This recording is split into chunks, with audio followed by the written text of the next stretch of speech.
अस्सलाम वालेकुम। वालेकुम।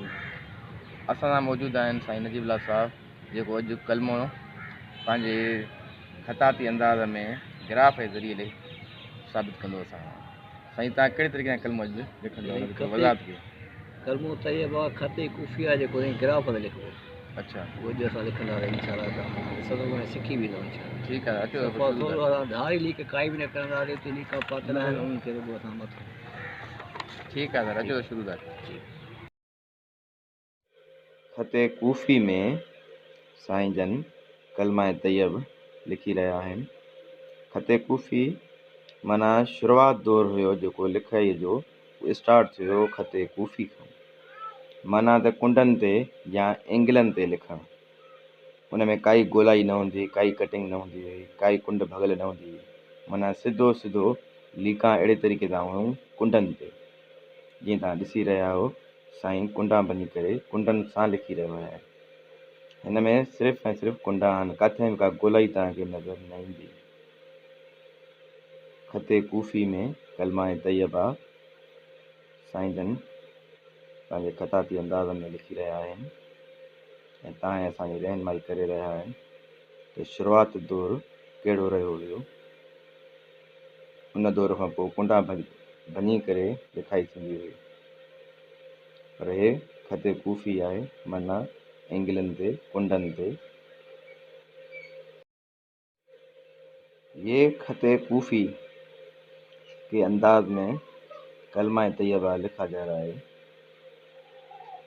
ये शुरुआती दौर ख़त कूफ़ी था, जो कि कोनों वाली अल्फ़ाबेट लिखी जाती थी, यानी हर चीज़ कोनों से स्टार्ट होती थी, एंगल से स्टार्ट होती थी, एंगल पर ही होती थी। इसमें कोई गोलाई नहीं है। हमारे एक्सपर्ट साहब पुराने दौर की ख़त कूफ़ी यानी स्टार्टिंग दौर जो था लिखाई का ख़त कूफ़ी था, उस अंदाज में रहनुमाई कर रहे हैं कलमा तैयबा लिखने का।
अब लिखने के बाद ड्राइंग कर रहे हैं, जैसे हमें साफ नज़र आए कि क्या लिखा हुआ है। उन खां पोइ साईं जन हाणे रंग भरे रहिया आहिनि त जीअं सुहिणो ऐं डिज़ाइन सां नज़र अचे कलमा तैयबा।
अब ये तैयार हो गया है कलमा तैयबा, बिल्कुल तैयार है। कलमा तैयब ला इलाहा इल्लल्लाह मोहम्मद रसूलुल्लाह सल्लल्लाहु अलैहि वसल्लम।